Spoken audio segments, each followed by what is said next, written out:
If they rush you, guilt you, or flatter you, do not answer the question. Not yet. Instead, hit pause. The fastest way to lose control of a situation is to let someone else set the pace. Pressured decisions lock you into bad deals, lopsided commitments, and relationships you later regret. But there is a simple, powerful defense. By the end of this video, you will not only spot the classic pressure cues in seconds, you will have a set of calm, quiet lines that reset the tempo in your favor. The core idea is this: if they push the accelerator, you gently tap the brakes. Because in any interaction, control lives in the pause. To defend against pressure, you first need to see the levers they pull. There are three classics you will now spot everywhere. The first is urgency and scarcity. This sounds like only two left. This price expires in 20 minutes. Or I have another buyer on the way. This is a direct attack on your rational brain, using the fear of missing out to trigger a reflex, not a decision. The second is guilt and reciprocity. This sounds like, after all I've done for you, or most people give at least 50. It tries to frame saying no as a moral failing, making yes feel like relief from a social debt you never agreed to. The third is flattery and liking. This sounds like, you're so much sharper than the others, or you're a natural leader, you can see this is a great deal. This lever uses warmth and praise to lower your guard, because it's harder to critically evaluate a proposal from someone you feel connected to. Once you can name the lever, you disarm it. Why are these tactics so effective? Because they exploit how your brain is wired to conserve energy. Under time pressure, our capacity for careful, deliberate thought shrinks. Research by cognitive scientists like Benzur, Bresnitz, and others has consistently shown that when the clock is ticking, people search for less information, consider fewer options, and make more errors. Your brain, in an effort to be efficient, switches from logical analysis to mental shortcuts, or heuristics. The timer in front of you becomes a shortcut for act now. A friendly compliment becomes a shortcut for this person is trustworthy. A claim of scarcity becomes a shortcut for this must be valuable. The manipulator isn't trying to outthink you. They are trying to prevent you from thinking at all. Your defense, then, isn't to think faster. It's to create the space to think clearly. So here is your first and most powerful defense: the pause protocol. It is built on simple, non-confrontational scripts that buy you time.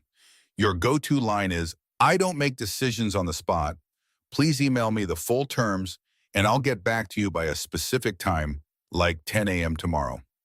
This line is powerful because it's not a no.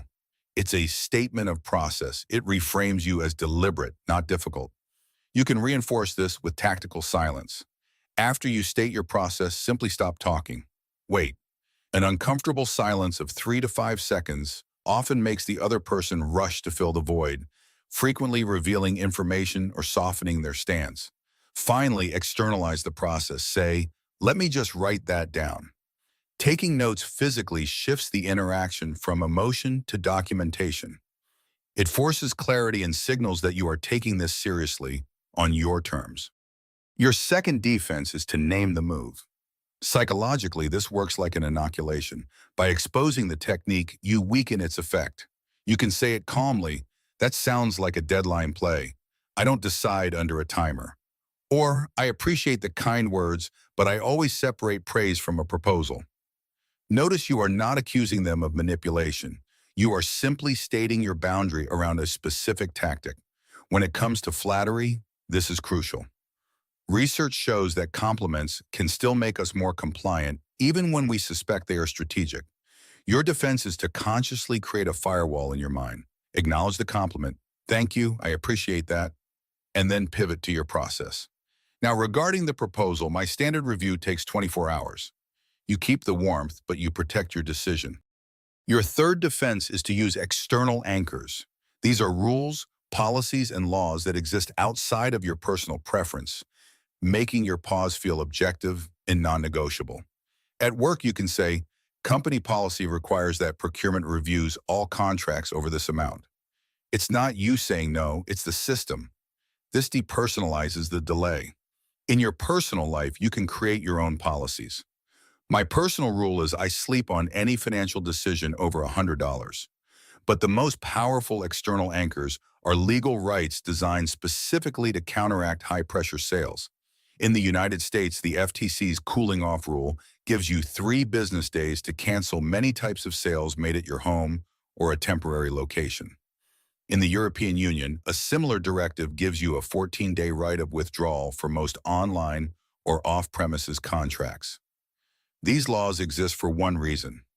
Regulators know that pressured decisions are often poor decisions. You are not being difficult by using this time. You are being smart, and the law agrees. Now let's look at 2 specific sequencing traps. The first is the foot in the door technique. They start with a tiny, easy-to-accept request. Once you've said yes, you've subtly changed your self-perception to the kind of person who helps. So when they return with a much larger request, it feels inconsistent to say no. In the classic 1966 study by Friedman and Fraser, homeowners who first agreed to a tiny sign were over 3 times more likely to later accept a huge, ugly billboard in their yard. 55% said yes, compared to just 17% of those who were only asked the big request. The defense is to sever the link.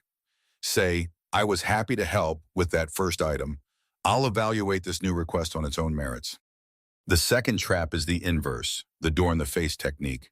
They lead with an outrageous request they know you'll refuse. When you do, they retreat to a smaller, more reasonable request, the one they wanted all along. It feels like a compromise, so you feel obligated to reciprocate through the norm of reciprocity. In Robert Cialdini's classic experiment, this tactic tripled compliance from 17 to 50%. Your defense is to ignore the anchor they've set. You don't have to meet their compromise just because they made one. Simply say, let's put the first request aside and look at this one independently based on its own value. Let's look at the data on why these levers work so powerfully. A fascinating 1975 study on scarcity gave people identical cookies in 2 different jars. One jar had 10 cookies, the other had only 2. Overwhelmingly, people rated the cookies from the near-empty jar as more desirable and valuable. Nothing changed but the perception of scarcity. Your brain is wired with a simple heuristic: rare equals valuable. Guilt and flattery work more subtly. Meta-analyses, which combine the results of many studies, show that both tactics produce small but reliable bumps in compliance. They're not mind control, but gentle nudges on the scale. Your defense isn't to become cynical, it's to become disciplined. Create a mental rule, enjoy the compliment, then analyze the proposal in a separate mental space. Let's see how this sounds in the real world. 1. The car lot. The salesperson says, I have another buyer coming in 20 minutes for this one, and this price expires then. You stay calm. I don't make decisions under a timer. Please email me the full out-the-door price. I'll review it tonight. You walk away. The deadline almost always evaporates. 2. The street fundraiser. They say, most people are giving at least $50 to help. Can you do your part? You feel the guilt pressure. You reply, I admire the work you do, but I don't donate on the spot. Can I have your website and charity registration number? You take back control, the when and the how. 3. The late night work request. Your manager drops a contract on your desk at 4:55 p.m. Legal glanced at it. Need your sign-off tonight.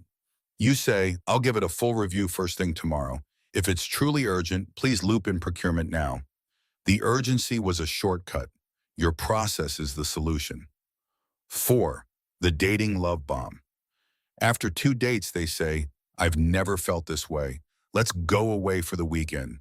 Life is short. You reply, I'm flattered and I'm enjoying getting to know you, but I move a bit slower on commitments like that. How about we plan something for next month? Their reaction, patience or more pressure, tells you everything. Before we land on the final takeaway, a critical point: not all urgency is manipulation, and not all praise is a tactic. Airlines really do sell the last seat on a flight, and a sincere compliment is a gift. The goal isn't to become paranoid, it's to become procedural. Your defense is always the same. Slow down, separate the elements, and verify. Here is the reframe to carry with you. Urgency is their clock, not yours. For your one action item this week, try this experiment. Refuse to make any non-trivial decision on the spot. For every request, your answer is, let me think about it, or send it to me in writing. Give yourself an overnight pause. Watch how many urgent problems solve themselves and how much power you reclaim when you own the timeline.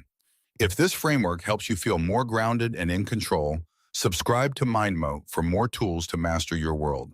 Stay sharp, and I'll see you in the next one.